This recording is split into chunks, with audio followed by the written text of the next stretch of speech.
It is March 29th, 2022. It's WrestleMania week, the go-home show for NXT Stand and Deliver. This is the Wrestling Inc. podcast. I'm Glenn Rubenstein, joined by Alfred Konuwa. Issa on her way to Dallas, Texas for WrestleMania week. She will not be with us tonight, but she will be on the scene reporting throughout the week. Alfred, how you feeling? How you feeling about the NXT tonight with the go-home show?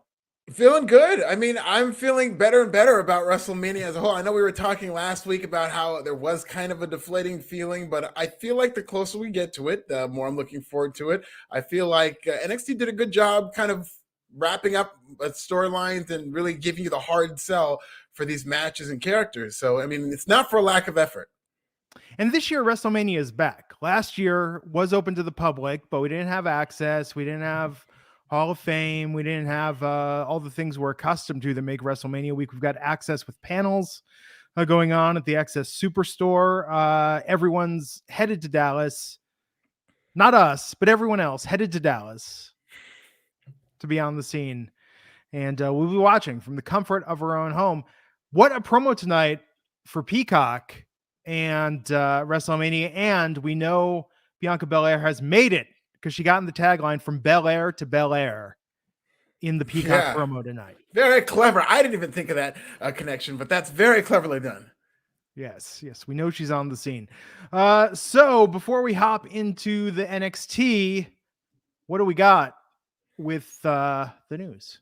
A big day of news, Mr. Glenn. It was Friday on this very podcast when we were covering SmackDown that I had personally hoped and prayed and wished that somehow, some way, Shane McMahon be brought back to WWE for WrestleMania, and the wrestling gods have answered my prayers. Shane McMahon, according to PW Insider, has reportedly been brought in for WrestleMania weekend. Now, I know a lot of wrestling fans have persecution complexes, so a popular conspiracy theory right now on Twitter is that Shane McMahon will be the hand-picked opponent for Seth Rollins, as a lot of people expected to be Cody Rhodes.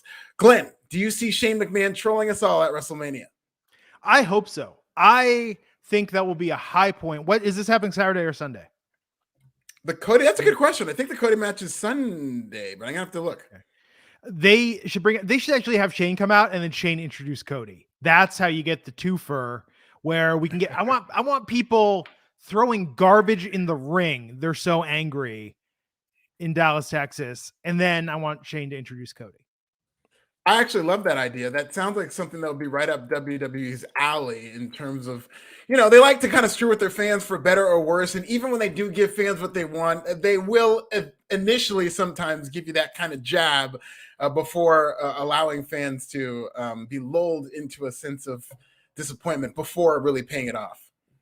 But hey, Shane McMahon is back. The Rob Reiner of professional wrestling is making his return to the company.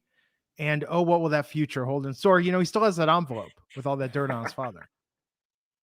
Absolutely. That's easy. He'll have a job for life.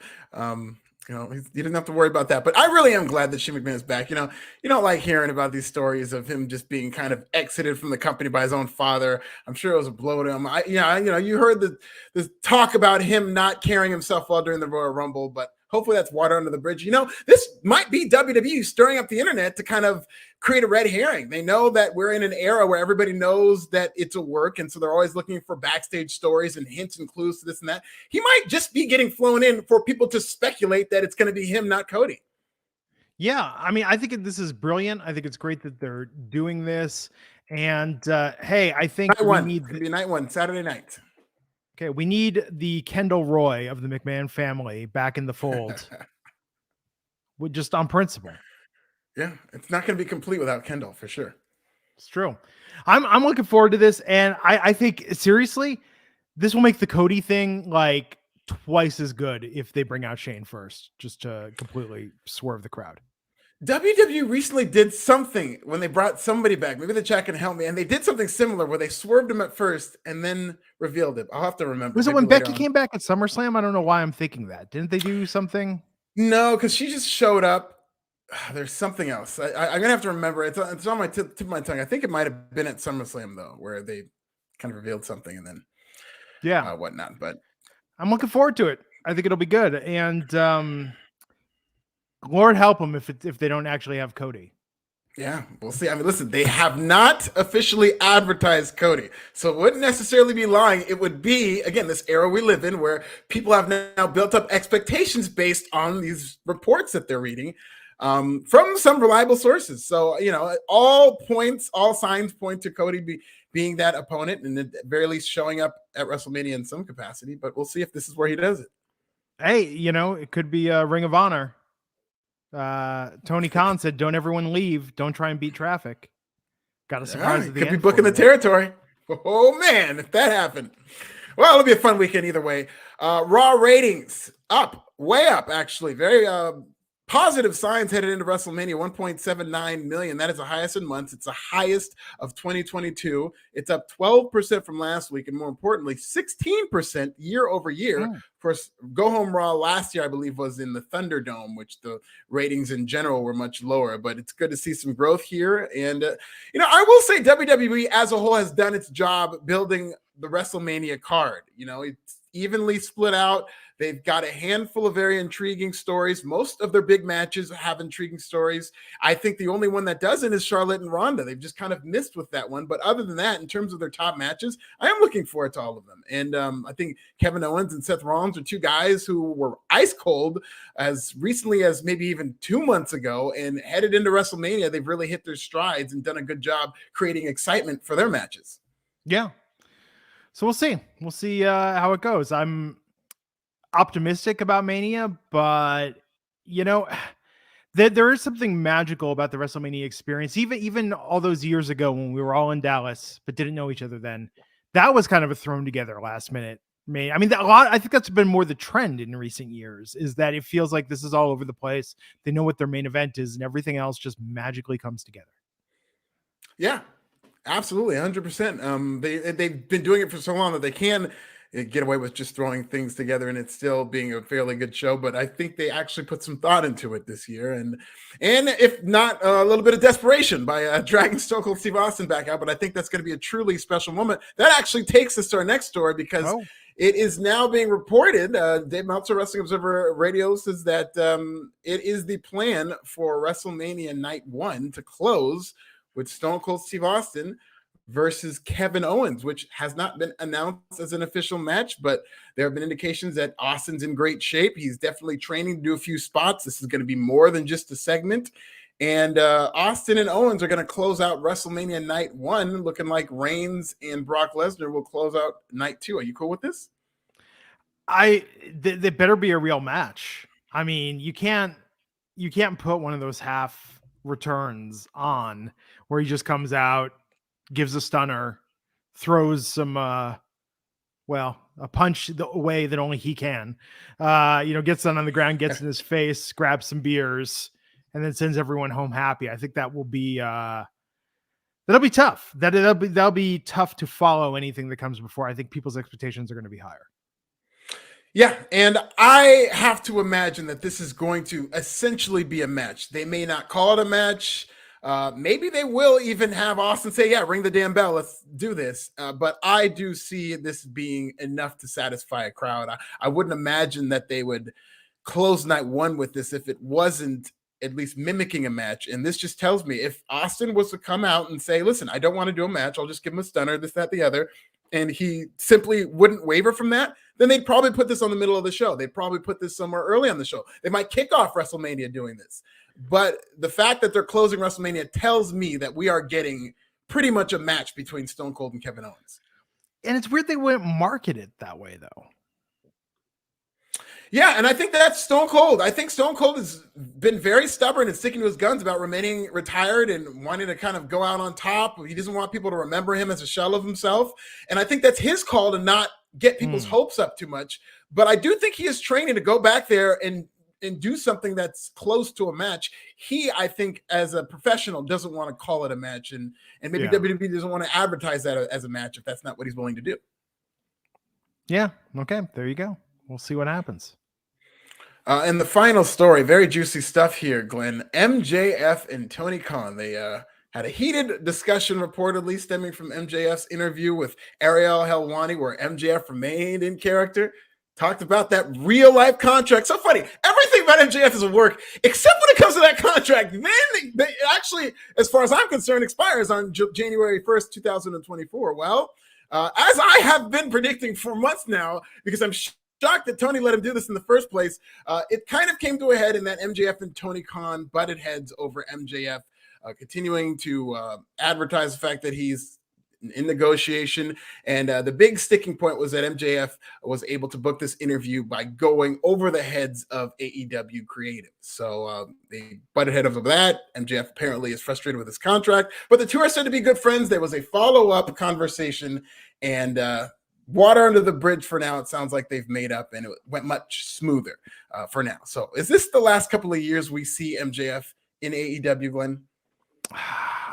We talked about this before. I think WWE will lose at least one charity partnership if MJF comes to the company. Yeah, I'd imagine he would be a much more muscled MJF, and he'd be able to make it work, I think. But yeah, if he insists on being a character, that is a risk that they would be taking, actually. Yeah, I don't know, man. I like to see it, but aside from money, he's not going to get more creative freedom. He's not going to get better booking. I mean, do you think they're going to book MJF over Roman as the top guy? Now in AEW, I mean, MJF's booked consistently pretty well. I think he's not at the top of the card, but he's definitely in that second tier of talents. I would say he is at the top of the card. I mean, he is their top heel. Him feuding with CM Punk, it's not a world title feud, but it did feel bigger than the world title match. And I just feel like he's somebody who's clearly being groomed to be, I mean, he's been called a pillar. He's going to be one of the pillars of AEW. They've handpicked him. My thing is, in a couple of years, is MJF bored with the competition in AEW? Has he gone through a bunch of guys that he would want to wrestle, and now he's going against Jericho a second time, going against Moxley a second time? Does he start to get a little disillusioned and wanting to go where the grass is greener? By then, have they done a good enough job with Cody to tell him that he should go to AEW?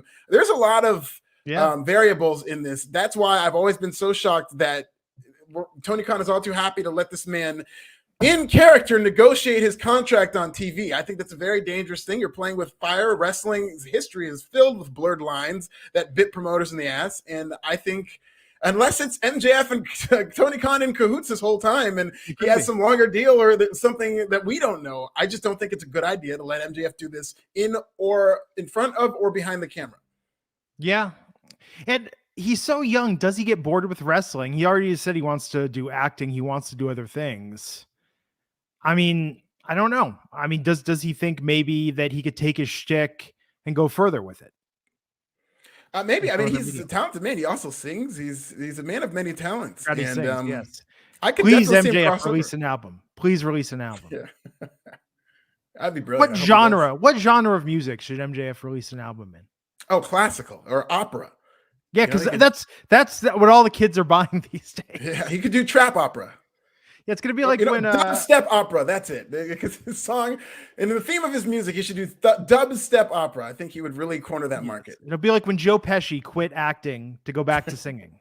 Look how well that worked out for him. You know.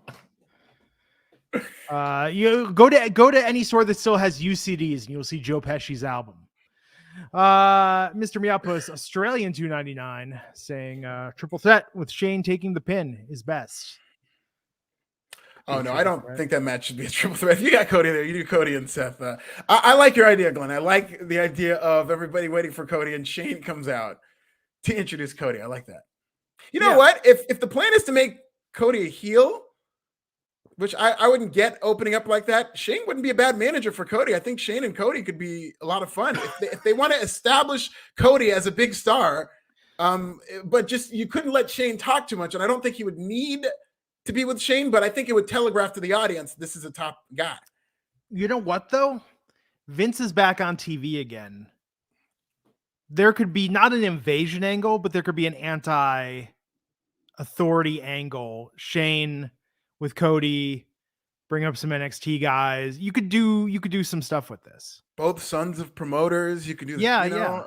Oh, my dad used to book the territory, and they could do some stuff with this. I think the family ties generation, I think they can do something like that. And Raw needs its own distinct GM, so why not Shane McMahon? Yeah, that'd be a lot of fun. Shane McMahon on Raw could reinvigorate it. The Raw after Mania being brought out or announced as a GM. That is kind of a tradition on Raw, to announce a new GM on Raw after Mania.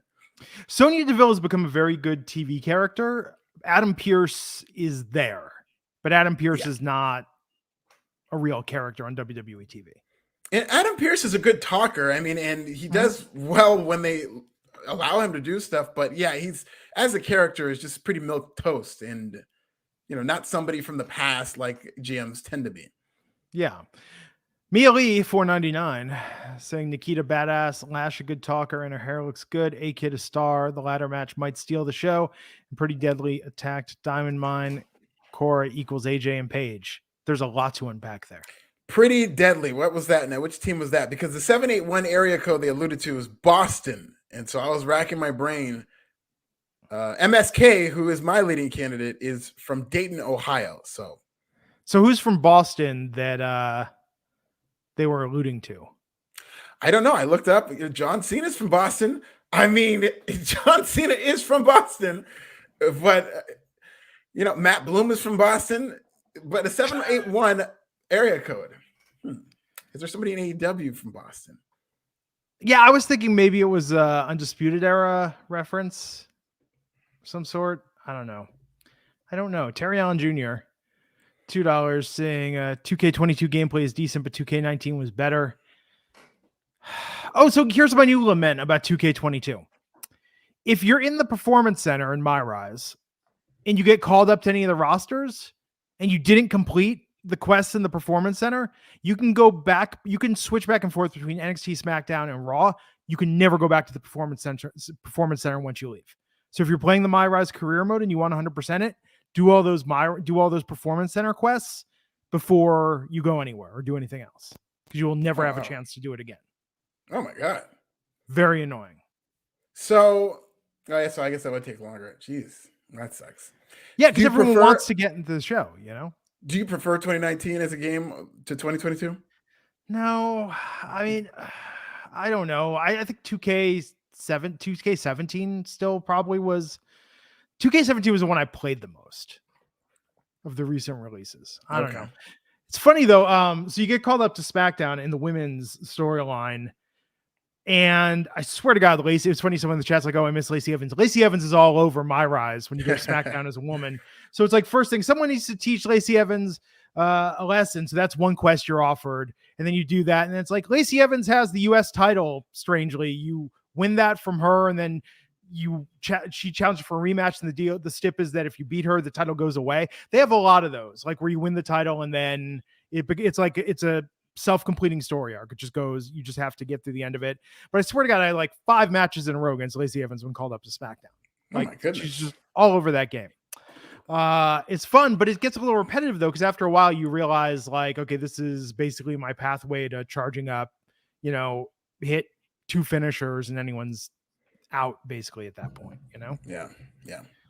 Brian Berry, $4.99. How pissed would y'all be if Shane shows up as Rollins' opponent at Mania? I mean, I would be pissed. I would welcome it. Yeah, listen, you guys, it would be a harsh lesson and another lesson to the internet. Do not build your expectations up too much if it has not been officially confirmed by the company, especially in the wrestling business, where there's a famous saying, card is subject to change, but they wouldn't be changing anything. They have not announced anything. It might be Shane. Listen, it would be a bummer if we didn't see Cody this WrestleMania weekend or on the Raw after Mania, but I'm almost certain Cody's going to show up at some point.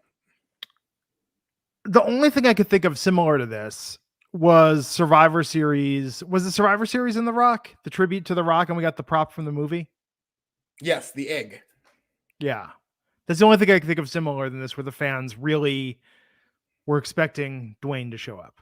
See, and that was another good example of that, is that he was not only was he not announced, it's like they didn't really tease it on the show itself. I will say the way the show is broadcast and produced, just after years and years of watching wrestling, it looked like they were building toward The Rock coming back. But when he didn't, I did not get mad at the company. I did not think they were pulling a fast one. They did kind of make it look like The Rock was coming back, but because it wasn't advertised, I can't be too mad at WWE.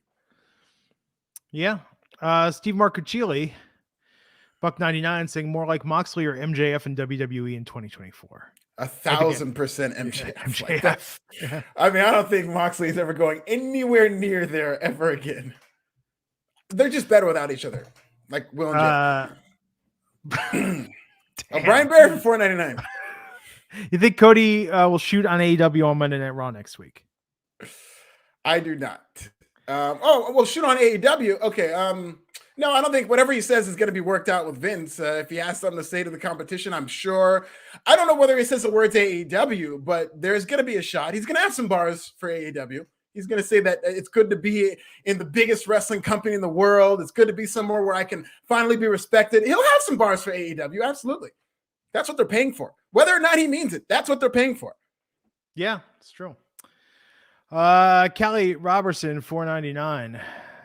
Kelly saying, I'm excited for Mania, but really let down they aren't giving Balor or Ricochet a Mania match, considering they're champions. That is kind of crazy.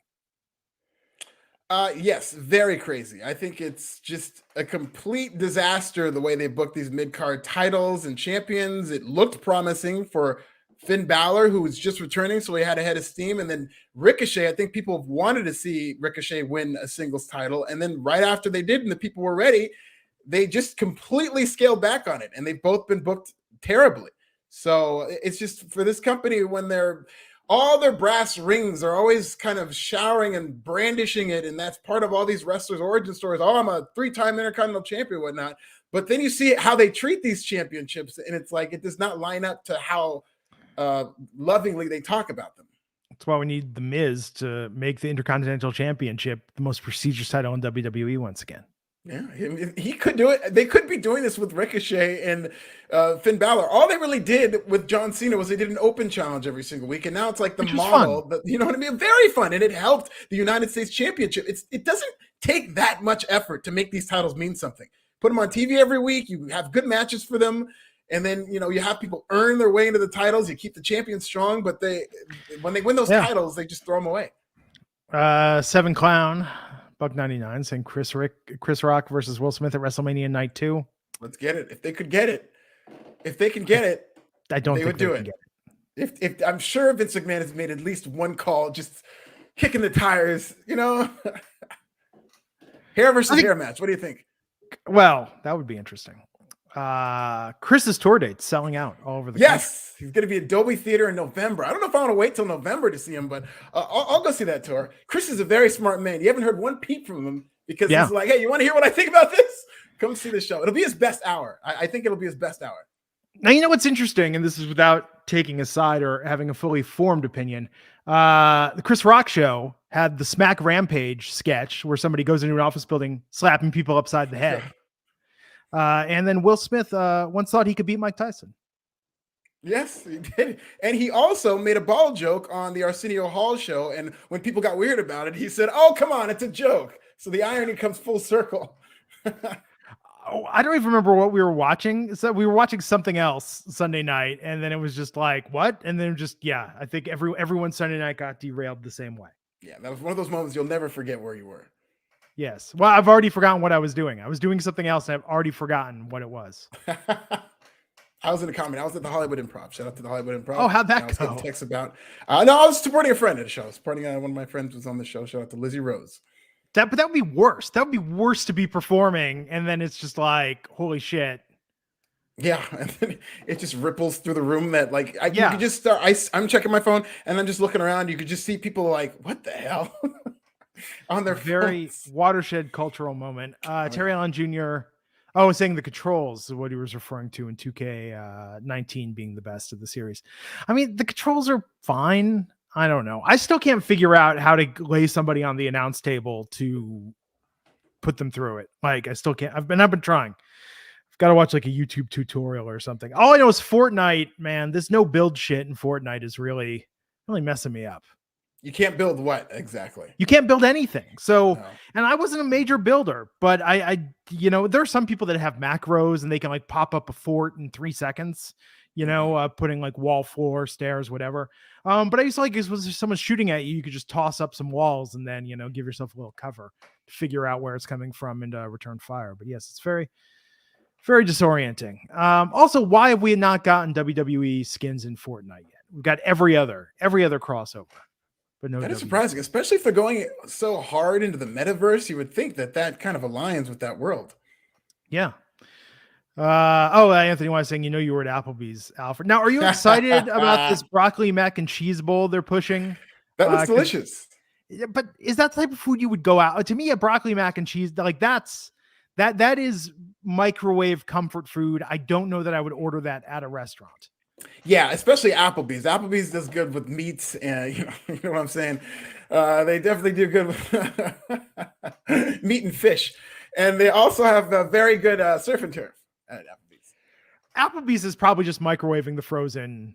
Sure, I don't want to think about it too much, but well, it's like Panera, where it's all just heat and eat. The soup balls in a bag. Yeah. Brian Berry 499. Vince doesn't see Balor more than just a mid-carder. It's Finn Balor has had a very interesting relationship with WWE. Yeah, I think they see him at a certain level. They know that he's over. They know he's a relatively big star, but he's like a mid-carder, I guess, is how they kind of see him. They're going to book him in that certain slot. Because there's been just so many stories about him, I've been thinking a lot about Scott Hall and Razor Ramon character. Yes. And I would liken Finn Balor to somebody like that, somebody who's very popular, but WWE just sees him at a certain level that they're never going to get past. And that's why Scott Hall ended up leaving in the first place. Yeah. So tonight, do we have another news story? Or is that everything?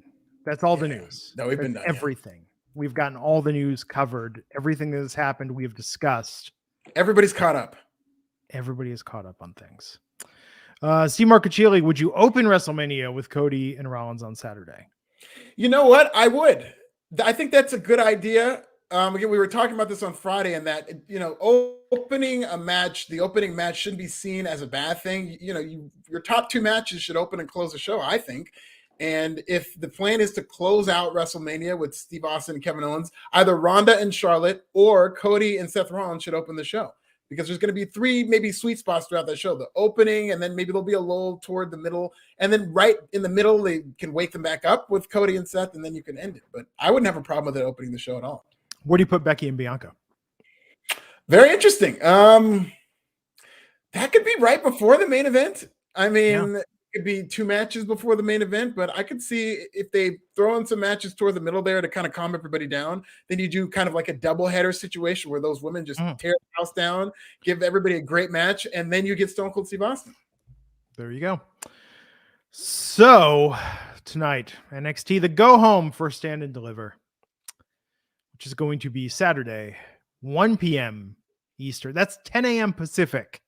We have to get up Saturday morning, watch wrestling, do a podcast about it, and then watch WrestleMania, and then possibly do a podcast about that.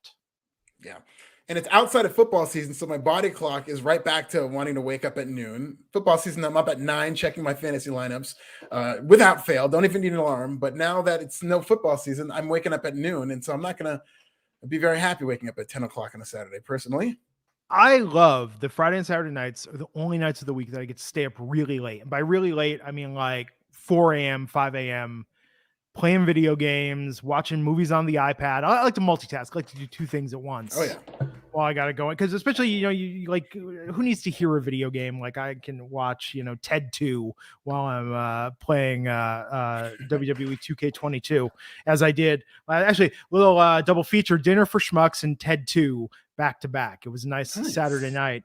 But I like that I could sleep into like 1 p.m. the next day, and just have sort of a lazy Saturday, lazy Sunday. But oh no, not this weekend.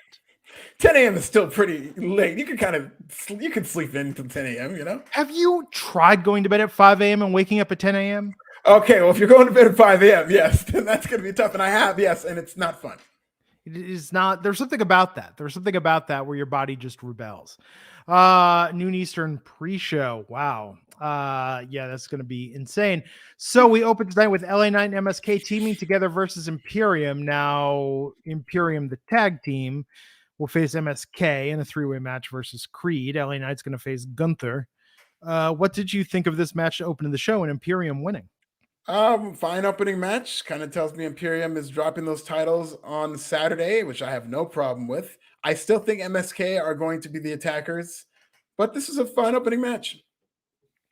It's good. A little too, but they're doing that thing. They're doing that thing the main roster does. Hey, we got this match coming up. Why don't we just basically show you some variations of this tonight? I don't like when they do that. Yeah. Who else could it be other than MSK?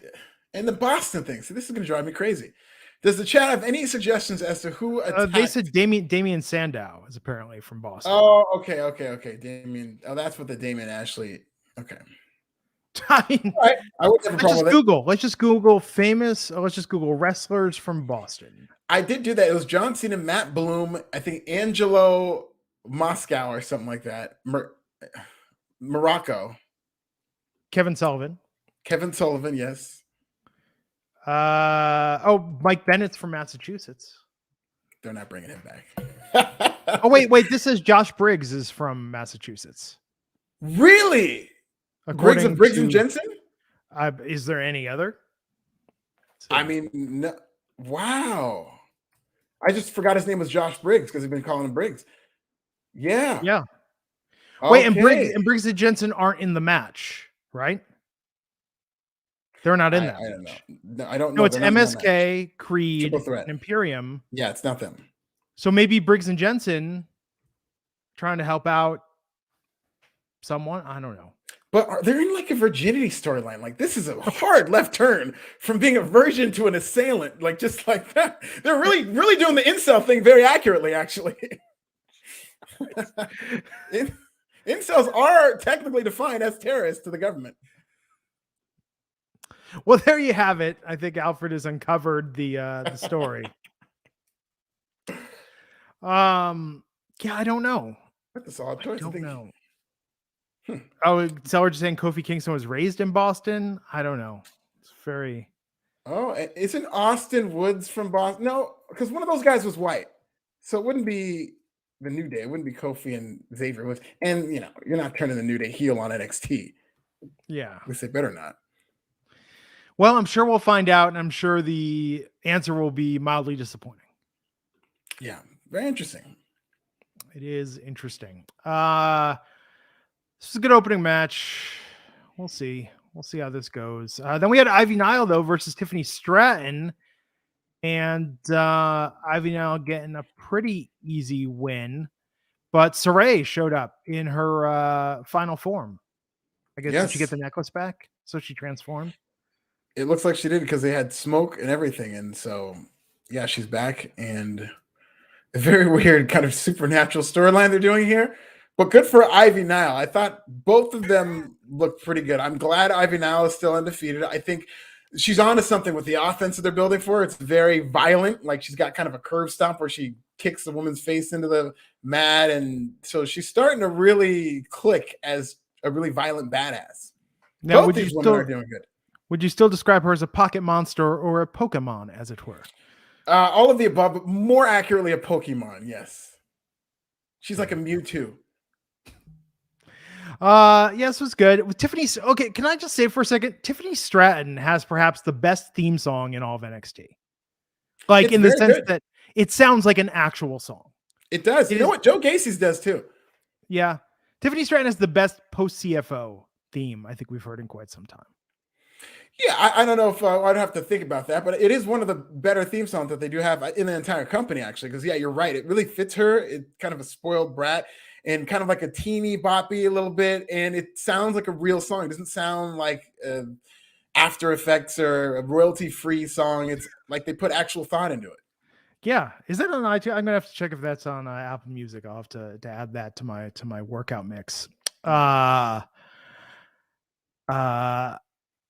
Yeah, so Saray had words with Tiffany Stratton after, and that's okay. So here's some of the weirdness with NXT. These feuds really take their time. Like, and we've talked about this as a problem with professional wrestling in general, but with NXT, like, they're almost subtle in the way these play out. Like, they don't give it a lot of airtime every week. Yeah, they can't, and that's the problem with them trying to introduce so many characters. Sometimes a character will go away for a while, and then when they bring them back, they'll expect you to remember what was going on with them. Yes, it's like the early seasons of Degrassi. It's just there are too many kids here to pay attention to. We really need to narrow this down. It's why I couldn't get into Game of Thrones, really. There's just too many tribes, and I just threw my hands up. No, in fact, that's a big frustration of mine is when films just try and give you too much information all at once, and you just have no clue what's going on. Yeah. It's very annoying. incredibly annoying. So let's see. Also, Ciampa cutting a very heartfelt promo. Yeah, one of many kind of backstage or vignettes that are very good. You know, Ciampa, I don't know. He's really leaning into this thing that he's leaving NXT. Now I'm starting to believe that he might not. Yeah.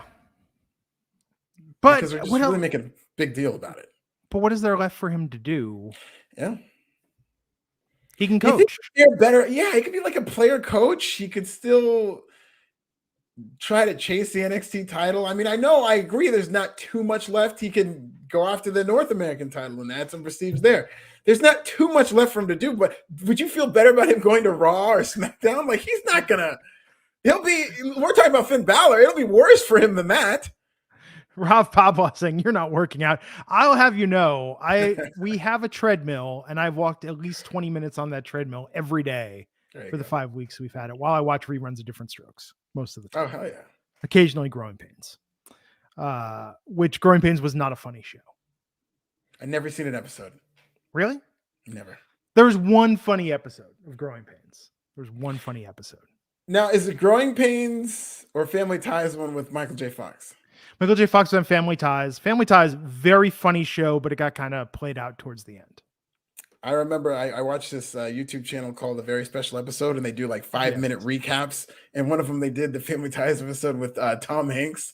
Oh, yeah. He's like Uncle an alcoholic. Nick. Uncle Nick, yeah. And it was a really dark episode, but their recap of it made it really funny. Or it was Uncle Nick, or no, I think it was Uncle Ned. Uncle Ned, Family Ties. Uncle Ned. Yes, 2 episodes.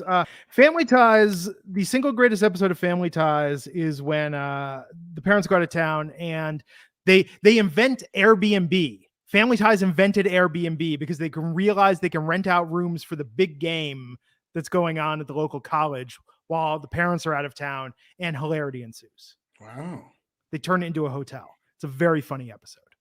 Well, it's a sports episode. I give that one a chance. It's very good. But Growing Pains is the flip side of Family Ties, where we have smart daughter, stupid son, older son, and they flip the dynamic basically of Family Ties with Growing Pains, the way they did it. But there was one very good episode, my favorite episode of Growing Pains, where the younger brother Ben Seaver is like, I can't remember if he's like giving out like 900 numbers or it's like dirty magazines at school, and he gets in trouble for it. And it's a very funny episode. But aside from that, Growing Pains most of the time kind of just, it's just okay. But no, and Perfect Strangers is anime fan. I've been watching a lot. Like, so the bootleg cable we've got has these 24-hour channels, and now it's like we've seen everything on the 24-hour channels, because we flip around and it's like, oh, it's this Perfect Strangers episode again where Balky and Mariam break up and date people that look like each other. It's like we're starting to recognize all the episodes because we've seen them all now. Like, it's gotten to be too much, That's a good problem to have, though. I watch a lot of sitcoms where I've seen the episodes like several times, and you just start to look forward to these moments. Yes, and there's some that I will watch no matter what, anytime they are on. But no, I think to what we were talking about. Okay, so here's what I think is going to happen with Ciampa. I think, and I'm thinking this again because I was watching Rocky 5. I watched the first half of Rocky 5 last night on cable. Yes, Tommy Gunn. Yes, Rocky 5, it's still not a good movie. Not good at all. Once Raj said it was better than he preferred Rocky 5 to like Rocky 1 and 2, and Rocky 5 is by far the worst Rocky in the entire Rocky Creed franchise, and I'm a huge Rocky stan. I think it might be the greatest, not trilogy or series, whatever you want to call it, franchises of all time. But I will not defend Rocky 5, and I didn't think it was all that bad. It just wasn't as good as some of the great Rockies. And if we ever needed something to learn, from a movie, Paulie, why is Paulie still around? Yeah. Why do they hang out with him? Like, you want to talk about toxic family members and people that should be cut out of your life? Paulie should have taught a generation that it's okay to just disconnect from parts of your family entirely. I mean, you got to play the hits. It's comfort food at some point where seeing him makes it feel like Rocky. Yes. Rocky Balboa, though, is personally my favorite of the series. I think it's I thought it actually was the good. best movie. I think it's the Yeah. best movie in the series. Wow, they did a good job. I wouldn't argue with that. I mean, I don't think it's the best movie, but they did a good job with that. I was very satisfied. The first one, when you watch it, it's like when you watch the first Superman movie where we go, man, movies used to be really slow paced. Yeah. Like they used to really take their time getting to the story. The first Rocky like crawls towards the final fight. But no, so speaking of Rocky, I think Tommaso and Braun Breaker go to the main roster with Ciampa as Braun's coach. And that'd be good. That would be good for Ciampa. That would be better for Ciampa. That's probably his best case scenario in terms of him being and that'd be a good idea if they're going to rush Braun Breaker to the main roster and they're gonna, even though he does look the part and he looks like he might be ready, but if they're gonna immediately call him up, it would be a good idea to have him have a mentor with him to, kind of travel and learn what to do. For that. Ciampa will be so good for that. And you could do a lot of really interesting stuff with that. So that's my prediction. We had Dolph promoting Stand and Deliver's title defense against Braun. Where was this in 2011? Like this is excellent. This is they're trying with Dolph Ziggler, and it would have worked in 2011. And it's like now they've discovered, okay, well, we're not doing anything with Dolph on the main roster. You guys can borrow him, and he's doing some of the best work in 10 years. Yeah. He's having a good time while it lasts. So Legado del Fantasma took on Brooks and Dunn tonight. What did you think of this? Kind of mid, but yes, I'm just not really into this. I thought Brooks and Dunn had some promise when they were doing the Virgin storyline. It was a silly storyline, but they were at least going somewhere. And now I feel like they're scaling back, and Fallon Henry is now accompanying them to the ring, and they're just like a Southern tag team, and I think they just dropped that all together. So I don't know what to make of this team now. And I think you got me too excited thinking that they would devolve into like a Brokeback Mountain type storyline, really, blast through all those barriers. I thought that would have been the best case scenario. So I think you got my hopes up too much. I think they should realize that companionship they were looking for was there all along. Yeah, that would be a beautiful ending to that story. And now that's the only one that I think is fitting. And if they're not doing it, then I'm not into the storyline. Are you more of a Brooks fan or a Dunn fan? Which one is the one who wears the hat who's not a virgin? That's the appropriate question. Which one's Brooks? Which one's Dunn? I don't know. I don't know which one is which. Briggs, I think, is the one who has a hat on. I guess he's better. They cancel each other out. Listen, they seem like they would be pretty good performers. They just need better materials, and they've been typecast. WWE does not know really how to do Southern characters because they look down on them. So it's almost like they're punching down when they're presenting these characters to us. That's that Northeastern elitism. Yes. From Connecticut. If you look at the territories and watch how they booked like the Cowboys, like those guys were badasses and like outlaws and crazy people. That's also part of the era, but they knew how to book Cowboys and Southern people. There was like a pride to it, but not always good, but they would do a good job being compelling characters. WWE tries to present Southern characters like fools. Yeah, it is a weird stereotype that they consistently play into. Yeah. Where's Joe Gacy to put an end to that? He needs to write a think piece about this. This is the week for think pieces. Joe Gacy for BuzzFeed.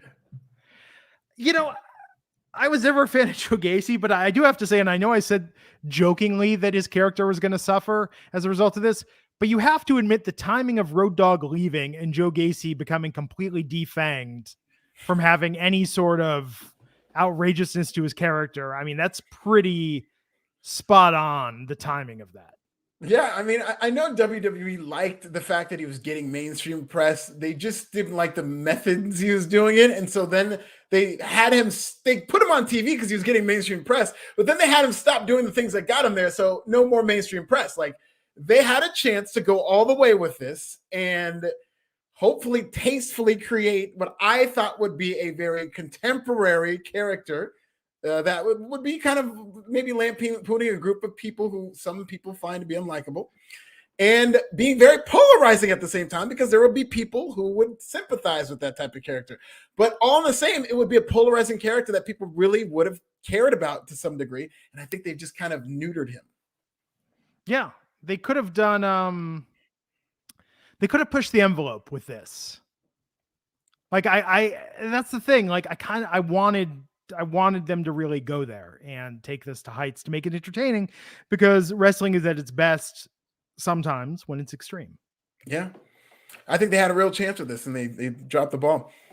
Yes.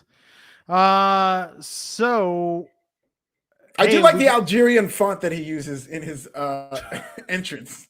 Because that is like like on Microsoft Paint, it's like the first D, because it's Algerian, it's in alphabetical. So yes. It's like if you don't want to pick a font, it's like the default.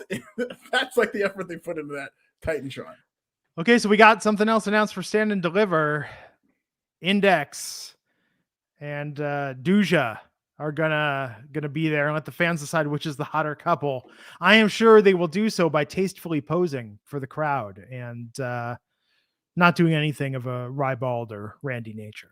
No, it's a Daisy Dukes Invitational is what I expect. Is Jesus. An excuse to put them in these outfits, and because they're going to be posing and stuff like that. Not a match. You know, they could be having not an intergender match, but a mixed tag team match.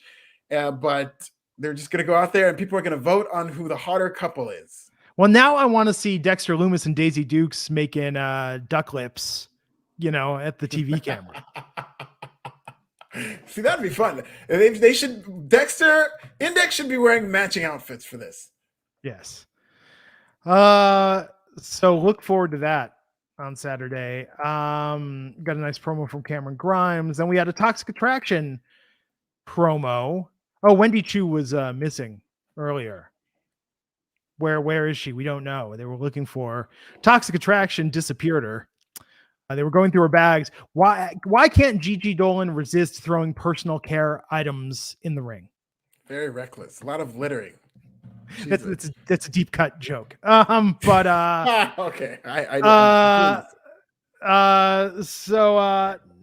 I thought this promo was good. Mandy Rose is phenomenal at doing the over the top caricature of like, you all hate me, but you love me. And I think Gigi and JC have come a long way. Tonight is probably the first night, I think, where they both looked on Mandy's level cutting that promo.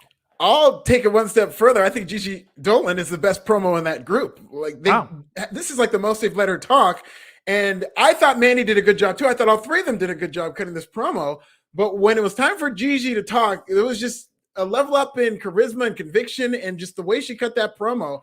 I mean, she's already found her voice, it looks like, and I think they should let her talk a lot more. I thought she was very good. But this was an interesting setup tonight because they're attacked by Raquel Gonzalez and Dakota Kai. Yes, I like how they did this too, because I didn't even think about this. I just assumed it would be Dakota Kai and Wendy Chu because they've been wrestling all these matches together. And to have them come back, the people wanted to see it. It's very similar to Shawn Michaels and Diesel reuniting when he put the hand up and he jumped and hit it. So that's great. Wendy Chu, the character and the person, has to be pissed about this, where it's just like, I wrestled with all those matches with you, only for Raquel Gonzalez to come here at the finish line after we beat them. Like, she wasn't with you shooting in the gym.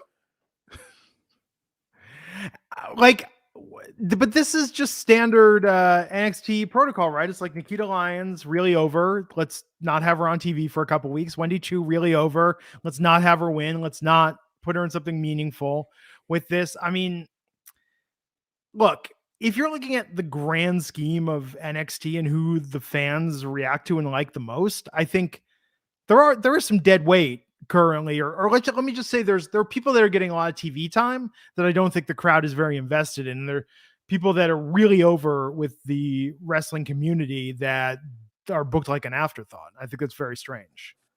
Yeah, I mean, that's going to happen, and especially because of how big the roster is in terms of NXT, all these characters they're trying to get over at the same time. There's going to be some people on the outside looking in, but I think they're slowly starting to decide on the nucleus and the stars that they actually want to start focusing on.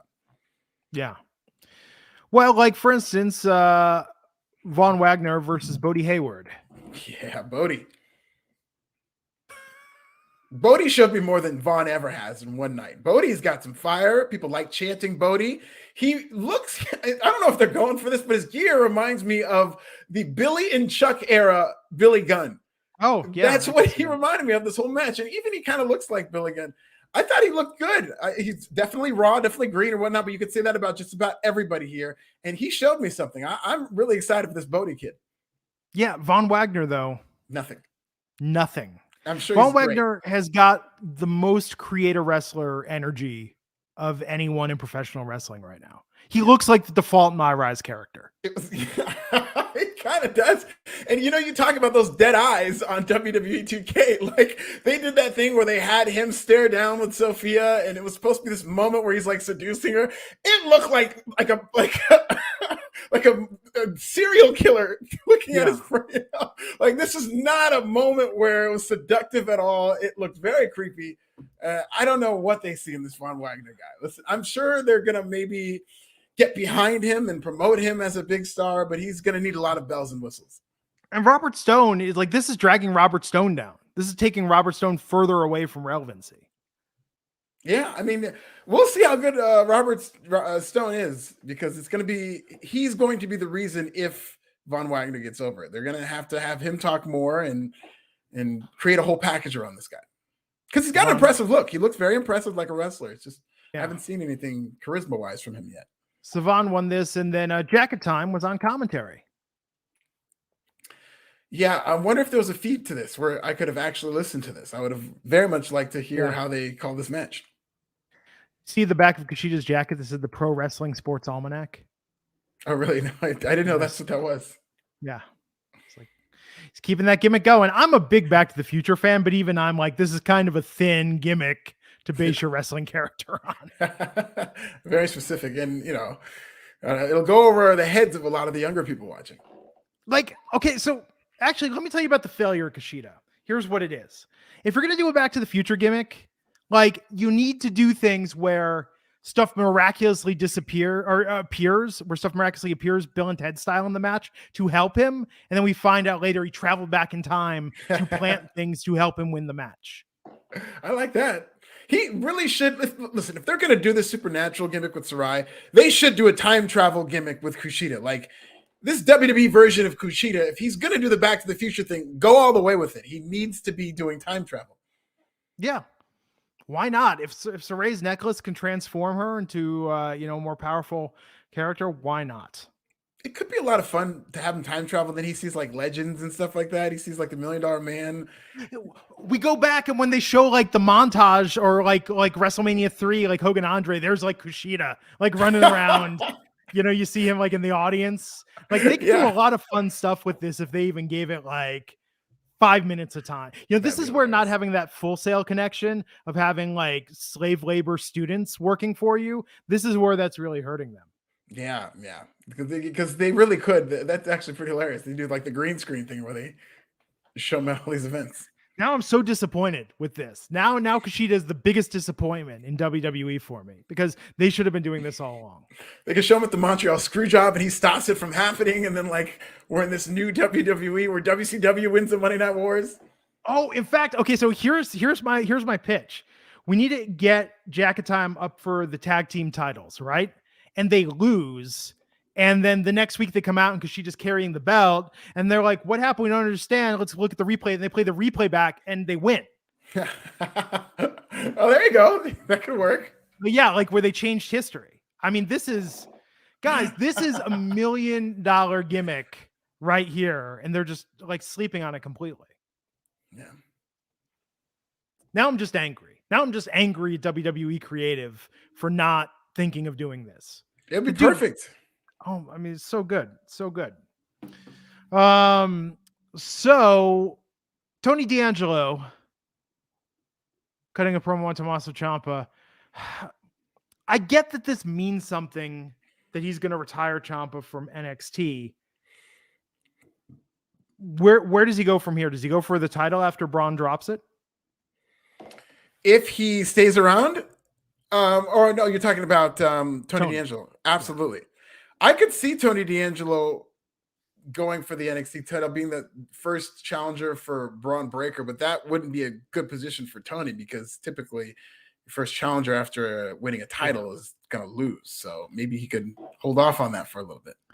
I like that we saw Tony in his alternate sweatcedo tonight. Yeah, and he had the initials too, embroidered. Minor critique that if you're going to do the cutaway and show off his blinged out upscale lifestyle, like Citizen Watch isn't necessarily, it's not a Rolex. Just putting it out there. I want Tony presented in the best light possible. At least a Hublot. Citizen makes like one watch that goes for more than like $600. You know?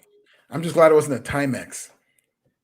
He'd be like, I'm thrifty. That would be a good wrinkle of the character. It's really thrifty. You know? Oh, I was watching the movie Oscar with Sylvester Stallone the other night. It's like a mob comedy that takes place in the Great Depression. Okay. Very, very funny movie. It's based on a play. Like Stallone's kind of miscast in it, but like Marissa Tomei, that was like what got her My Cousin Vinny. It's like about a mobster trying to go legit, and he has just a day where everything goes wrong. It's a very, very funny film. I feel like Stallone would make a good mobster. Yeah, when you watch the movie, you'll see what I mean. Like he's good, but like Al Pacino, who they wanted originally, would have been much better. Okay. It's a very funny film, very funny, sort of farcical, old-timey comedy. Hojo to go Belinsky, $5. Wasn't Kushida and Alex Shelley the Time Seekers in New Japan? Did they travel back in time? Yes, I don't believe they ever actually did. They might have, but they were a good tag team. I mean, the more I think about this, I'm upset that they're not having the replay outcome be different for Kushida because he went back in time and changed them. Like that right there is a gimmick that they shoot alternate matches to show as the alternate timeline replay. But I mean, that would be a fun, very involved gimmick. But I think a lot of people would think that their intelligence was being insulted. If you're watching wrestling at this point and you have an issue with your intelligence being insulted, well, you're lying to yourself. Because then okay, if you open that cat out of the bag, then what's to stop them from doing that all the time and essentially being OP and undefeated? How do you stop them from having that power? No, but that's what you do. Okay, so here's the way you book Kushida into a losing championship match. Is you have him do all his matches on TV. He loses. The next week they go back and they go, continue his undefeated streak. Let's watch the footage from last week. And we show this alternate footage of Kushida winning. And then finally he gets to the match with champion Braun Breaker and they have a no time travel stipulation and Kushida loses and he can't change time. Okay, you have no time. You go back and you get rid of the stipulation. That's even better. That's even better. That he has it, he loses, and he goes back and changes. Like this is a TV show, Alfred. Like you're not going to offend the 200 people that show up at Full Sail or at the Performance Center every week, you know, to watch these matches. I wouldn't be offended by it. I think this would be great. I mean, I know that there would be a section of people who would just despise this, but I would love this. It's a TV show. Yeah. Let the people that want to watch quote unquote pro wrestling watch AEW. NXT should be about television. What makes for good TV? More time travel on NXT. More time. There's so much they could do with this. Stellar Just Lopez $4.99 saying that on his podcast, Freddie Prinze has said that Vince has never seen The Godfather or Goodfellas, so I doubt he's seen Back to the Future. Great idea, though. That explains with Tony D'Angelo. Vince is like, oh my God, this kid's a genius. Where'd he come up with this completely original idea? Look at that messy ass profile picture from Justin Lopez. They have like a Batman and Robin drawing of that. That's really good. Isn't it? This has had a shorter shelf life, the Will Chris thing. Like normally people like, oh, we're all fascinated, we're all talking about it, and then we're sick of it. Like I feel like this has been the fastest something has just gotten like people over talking about it. So you're saying it's still hot? People aren't sick of it yet at all? No, people are sick of it. That's what I'm saying. People gotten sick of this so fast. You think so? I feel like I'm surprised people are still, because I think it's got about a week in it. Like it's going to go, you know, a week tops. We're going to be talking about this just based on how fast the news cycle goes. But I feel like it's still kind of got some life to it. It's just, I don't know. I mean, people are sick of it because that's all anybody's talking about right now. It's crazy. It's absolutely crazy just how the Oscars, which nobody talks about, like the Moonlight La La Land thing and these are like the 2 times since the year 2000 people have talked about the Oscars. Yeah, that's the only way they will. There has to be some big scandal that distracts from the boring 3-hour ceremony of self-congratulatory Hollywood, and you get some real tea, people are going to tune in. So listen, the Oscars might start turning into a little pro wrestling. They might have to start booking some angles for the Oscars in order to keep people engaged. I'm still not ruling out that this wasn't some sort of... That's a pro wrestling fan in you. This is 1,000%. It's a legitimate meltdown. The meltdown was very real. I'm just saying, Chris Rock, the exceptional poise and confidence for someone to be coming at you and to stand your ground the way he did. Unbelievable. I think that's why so many people thought it was fake when they first saw it, because he just stood there and took it like he took it the way if he expected the slap, but it was just that he had an incredible chin, an incredible poise, and just kind of shook it off. Yeah. It's crazy. Absolutely very wild. Insane. Joe Gacy versus Draco Anthony, but you know who I'm thinking about is the dude that was standing there making eyes at Harland the entire time. Do you notice that? No. Was that part of so Quincy, WWE superstar, Quincy _WWE is his handle. Mm-hmm. They tweeted about it too. They tweeted out the dude like the gold and black shirt that was standing. Oh, that guy. Okay, no, I didn't notice that guy. Yeah, I know. I was like, is that my whole time? Like, is that a wrestler? Is that a fan? Right. Like, is somebody about to attack Harlan? But no, I mean, I guess they're setting up something with them because the NXT Twitter called that out. But here's the thing about Joe Gacy and Harland is that, I mean, Harland obviously is an attraction, but this Quincy kid, like, he stole this match from me. He was just standing there in the audience. Yeah, can't take my eyes off of him. I blame you during this match is alright. And so are they going to make a stable with these guys? Or are they going to give Joe Gacy more people? I mean, maybe this dude is going to be Draco Anthony's answer to Harland. Sure. He'll be the new monster, and we're going to get a tag team monster feud. Yeah. But Joe Gacy won this match. Again, Joe Gacy has no teeth anymore. Like nothing. I'm not even offended by Joe Gacy anymore. I'm just bored. I know. He was actually offending people. It's much better to be polarizing than boring. You want reactions, not apathy. And I feel like if it's just Joe Gacy coming out with this monster, just saying all these lines and not really going anywhere with them, then it's not a real fully fleshed out character. And they really do need to double down on the zeitgeist that we're in. He needs to be the cancel culture Twitter outrage guy. I've said this before and I'll say again, I could write for Joe Gacy in a way that will get hate mail, death threats, sponsor boycotts, but it will also make NXT the most talked about show in all of TV. That's what it needs. All this competition it has with all these sports and original programming, they need to get people talking about them. Yeah, and this is just weak. I mean, he doesn't even have an opinion anymore. Yeah. Just says inclusivity. Ooh, buzzword. Yeah. He should have this whole time been going around the roster and finding something about their gimmick that is kind of one of those buzzwords that people like, this is cultural appropriation. You shouldn't be wearing this, and he needs to be doing stuff like that and then building towards somebody giving him his comeuppance. Yes. So much they could be doing and they're not doing it. And it's even, now, and that's the point. Like, there's nothing even there. Before it was just kind of lazy, but now it's just it's not even lazy. There's no effort being put forth to make this interesting. Nikita Lyons is back. Took on Sloan Jacobs tonight. Used to be the notorious Mimi on the indie scene. Just signed to WWE recently. And tonight, she was on the losing end of a squash match against a returning Nikita Lyons, who was off TV for the last 2 weeks. And it seems like her feud with Lash Legend is continuing after this, but it will be after Stand and Deliver.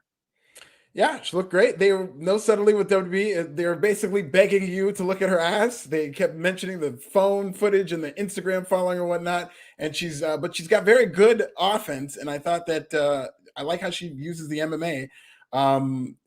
Very weird that they did that angle with her and Lash Legend that made it look like they were going to have a match at Stand and Deliver, but I guess this will just continue on TV.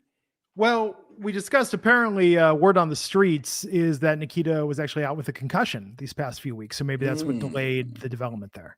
Yes, I can do that. So crowd's still into her.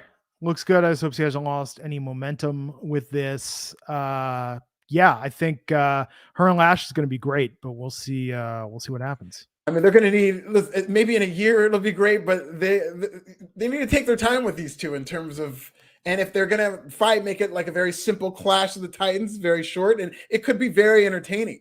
but don't make them do too much, because they only have so many matches under their belts.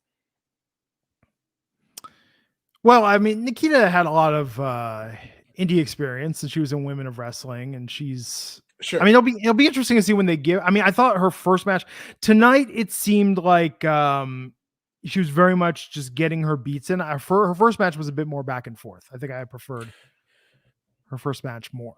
I mean, I prefer this one. I like making her look dominant because she does look like she's a very unique look in terms of on the NXT women's roster. She's an imposing presence, but she's very agile and light on her feet, and she's got really unique offense for what we see on NXT. So I want to see her just kicking people's ass and showing this move set. Yeah. So we have Diamond Mine backstage, Roderick Strong standing there with Creed. They said they got a text. Now on the Wrestling Inc. recap, it says 718 or 781. That just might be confusion of the recapper. Yeah, I went back twice. It's 78, whatever the Boston one is, because I'm trying to figure out who these people are, and it's a 781. So a mystery well-wisher wishing Creed good luck. Like that's a strangely deep cut, right? Because aside from John Cena and Sasha Banks, are there any famous wrestlers? Anyone famous with the 781 area code? And 781, that's one of those newer codes. That's not the old school Boston area codes. That's even weirder. Yeah, because 617 is the original. 781. Who could it be? Is there anybody in AEW who's from Boston who's going to cross the forbidden door? Maybe. Ben Affleck texted Creed tonight to wish them good luck on their match. Wow. Yeah, that would be a great storyline. Bernie from DC says Ivar and Hansen, the Viking Raiders or War Machine, are from Boston, Lynn, Massachusetts. That's kind of disappointing, but I mean, they might do better in NXT. They could go back. If you're a tag team and you're being fed to almost at the same time, it's time to go. Go to NXT and do something else. Like they've slotted you, brother. Like they'd be great in NXT. I mean, they were great in NXT. That's probably where they need to be right now. Or in the ROH reboot. I don't know how much. Famous people from Boston. Former Democratic presidential candidate Michael Dukakis wishing Creed luck at Stand and Deliver. They booked Dukakis. So that's a huge get. Former Red Sox pitcher Sam Malone, retired from his bartending career, wishing Creed good luck at Stand and Deliver. I mean, he's in every other show, so why not just add another one? Marky Mark, or a member of the Funky Bunch, wishing good luck to Creed at Stand and Deliver. That'd be incredible. With his shirt on or off? I think it's got to be off, and he's got to be wearing the Calvins. It's got to be the classic look. Right? Yeah, I guess so. That's all the famous Bostonites that I know. Oh, there's got to be more, really. I'm sure there are other famous people from. I mean, if you just go, I go open Wikipedia. It's not this Wikipedia is out of hand. Like Steven Tyler of Aerosmith wishing Creed good luck. Where's Scott Stapp from? Because that would be funny if it was actually a member of Creed. Actually, wait, where's Scott Stapp from? James Spader, Robert, California. That'd be a lot of fun. Yes. Scott Stapp was born in Orlando, Florida. So probably not him. I'm just looking at this list and I'm like, who else is from Boston? You're going down a Boston rabbit hole. Comedian and actor Dane Cook. Now, dude, Wikipedia. Like, do you ever do this? Oh, Edward Cousin saying new edition. Yes. Bobby Brown. Oh, what if it was Michael Bivens wishing Malcolm Bivens the Biv connection? That's what I've been waiting for. That'd be the greatest night in wrestling. Michael Bivens doesn't really respond. Michael Bivens responded to me once on Instagram because at the Palace Station Casino in Vegas, there was a restaurant called BBD's. And I made a joke saying, like, if Michael Bivens has nothing to do with this, I'm not eating here. And Michael Bivens was like, nope, we have nothing to do with that. That's the one response. And I've tweeted at Michael Bivens, or like I've tried to engage Michael Bivens in a social conversation at least a dozen times over the past decade. He's not having it. Michael Bivens does not want to be friends with me. You'll always have which the is a shame. BBD tweet. I grew up, I mean, like BBD was my group. New Edition was my group. Michael Bivins, businessman, discovered Boys to Men, Biv 10 Entertainment. Love me, Michael Bivins. Never meet your heroes. It's true. It's true. It's Z $2 saying future Kushida texting Creed good luck from Boston. Okay, but if it's the Viking Raiders, that is a deep fucking cut to be like. Yeah, especially because they're Vikings, so they're Vikings from Boston. I mean, you can have one or the other. I got this text from the Valhalla area code. I gotta think about this. Maybe I hope it's not one of these things where 781 are the number of letters in each. No, it can't be because one is. I don't know. It's weird, very weird. They have somebody definitely from Boston that we're supposed to know of. Yes, I don't know. I'm out of it. I'm out of guesses. So main event time tonight, where we had the last chance qualifier match for Stand and Deliver. Roderick Strong versus Cameron Grimes versus A-Kid. And as Alfred Konuwa predicted on this very podcast last week, Cameron Grimes is going to the North American ladder match at Stand and Deliver. And you are predicting still that he's going to win? I believe he will win. I mean, they're telling the story about him making his dad proud, and how his father passed away, and it's this beautiful story that I just feel like it would be borderline cruel to have him then lose if the storyline is he has to win his first championship in his father's honor. So it looks like they're setting up Cameron Grimes. I just don't like that they're playing it emo, where he doesn't get to be the fun Cameron Grimes doing this. He's a much more, and he's doing a good job playing the character. I don't have a problem with his performance. I just prefer Cameron Grimes, the entertainer. But he was entertaining, more entertaining in terms of the billionaire with Dogecoin and all that. There you go. There you go. So yeah, we will see. Do you think Cameron Grimes? I mean, I could see Melo retaining. I'd have no problem with that. I just feel like I think Melo's done such a great job with that title, calling him the A champion. And it would be really, what would be hilarious is if Melo retained and then Trick got petty and went, "Yo, damn daddy." Yo, daddy thinks you're a failure from the grave. Like that would be. I mean, I don't know. Listen, I don't condone that type of thing, but because it's Trick Williams, I think it would be hilarious. It is wrestling, right? It could happen. But then okay, so Grimes won the match, but then wouldn't you know it, all the other opponents in this match came out, and we had a little round robin promo, and it devolved, and then we went off the air. Yeah, felt very Royal Rumble like. Yeah. I have to say that if I were not doing this podcast Saturday, I don't know that I would wake up early to watch Stand and Deliver live. Yeah, I would definitely wait a little bit, especially knowing that I have to cover WrestleMania later. But just gonna take a little more. I mean, like even aside from that, I was just like, oh, 10 a.m. is kind of early, man. Yeah, I definitely hold off. But we're gonna wake up early. I'm gonna have my morning coffee. Going to watch Stand and Deliver. We're going to podcast about it.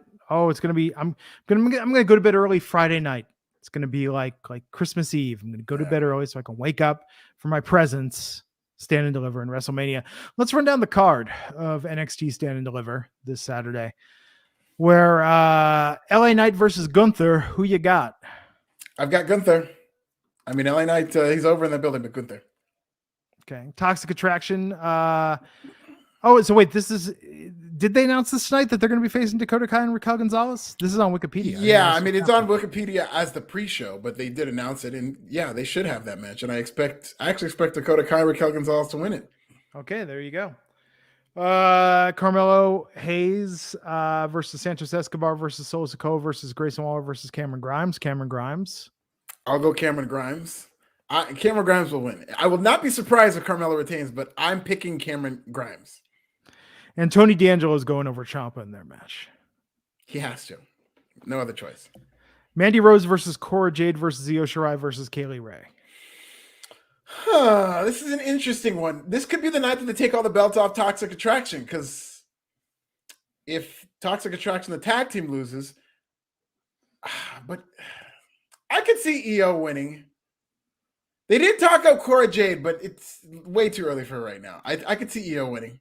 I could see Wendy Chu interfering and spinning off a Wendy Chu Mandy Rose feud. Interesting. That'd be good. Yeah, it kind of makes sense though, right? Because remember, like, yeah, I think Wendy needs something to kind of take her to the next level, and I think that could help do that. And that'd be great. And they should kind of squeeze her out of the tag team division and suggested that Toxic Attraction took her out. So it would be very fitting. Yeah, because she could interfere in the tag match, but if Dakota and Raquel win, there's no point to having Wendy interfere in the tag match for Dakota and Raquel to win, because that does nothing for Wendy. Well, it does nothing for Wendy, but for the storyline purposes, it was, Toxic Attraction that took her out. So either match, it would make sense for her to interfere in, especially because Gigi was the one with all of her stuff in the bag. Yeah, that's true. So Imperium versus the Creed Brothers versus MSK for the NXT Tag Team Championship. MSK turns heel, wins those titles. Damn. And Dolph defending the NXT Championship against Braun Breaker. Braun. And you know what? He wins the title and they rename him Rex Steiner. It does seem with the Steiner brothers going to the Hall of Fame, like what they finally said he was Rick Steiner's son. Are they going to do it in kayfabe where it's like, I didn't want to coast on my family's legacy, so I use this alias to fool you all? You know what? I would have a problem with that because they have to create some kind of continuity as to why, okay, if this is Rick Steiner's son, why are you calling him Braun Breaker? So if you cut a promo like that and then changes his name or said, I didn't want to do it, but now I'm proud of my family's legacy or something like that, that'd be a great babyface move. I mean, they never explained why Pete Dunne's Butch. Yeah, he's just Butch Cassidy and the Sundance Kid. More topical references from WWE.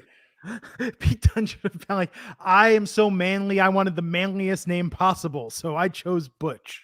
A lot of testosterone in those 5 letters. Yes. That's going to be my first guess in Wordle tomorrow is Butch. Butch, there you go. I'm on a streak with Wordle since they reset the stats. I'm like, haven't missed a day yet. Not really. I don't think I've missed a day yet in like a month, I think. Yeah, you know what it is? It's when they had one the other day where it's like you get the 4 and then there's like 8 options for what the missing letter could be. Those are the ones that trip me up. What's your opening word? What's your opening word in Wordle usually? Do you use the same one every time? Mine is different. Mine was like slaps the other day. And why would you waste 2 S's in your opening word? Sometimes there's 2 S's. Sometimes there's 2 in the same letter. But in your opening guess. You're right. But that wasn't because it was just on my mind. But it varies. It's whatever's on my mind that day. It's never the same. I usually do like trash or traps. Something where it's like I just get like, I'll do something with a lot of vowels in it, like acai or not acai. Yeah. It's like Ouija. Yeah, or like heart I'll use sometimes. Yeah. Because, but it's the opening word is the key. And then, okay, so my strategy, tell me if yours is different. I'll get the opening one, and then I will try and do like the next 2 to try and figure it out. But if I'm not making progress where the way I think it's going, then I will sometimes just completely, even if it got greens or yellows, I'll ignore those and just toss another 5 letters on there just to see some guidance or hints on where I'm going. Yeah, that's a good strategy. Take my Wordle very seriously. Yeah, I don't know who doesn't. It's true. It's this phenomenon. The people's game. So there you have it, folks. Tomorrow night, AEW Dynamite. What does Dynamite do this week? Does Dynamite, they're pre-taping a Rampage. They're going to run a taped Rampage against Supercard of Honor Friday? I believe so. Wow. I mean, it's not necessarily running it against it. It's just the times that they're going on. What is advertised for Dynamite? I'm going to have to check. I still don't really know. I'm sure they advertised some matches last week, but Does Tony Khan have an announcement? No, we have not heard an announcement. I don't know if there's going to be a debate, a contract negotiation between him and MJF. That'd be a lot of fun. They should make that an in-ring segment. That'd be great. Yeah. Well, everybody have a good night. Alfred said, this is Nasty. I'm McMahon Rubenstein. We will catch you back here next time on the Wrestling Inc. podcast. Take care.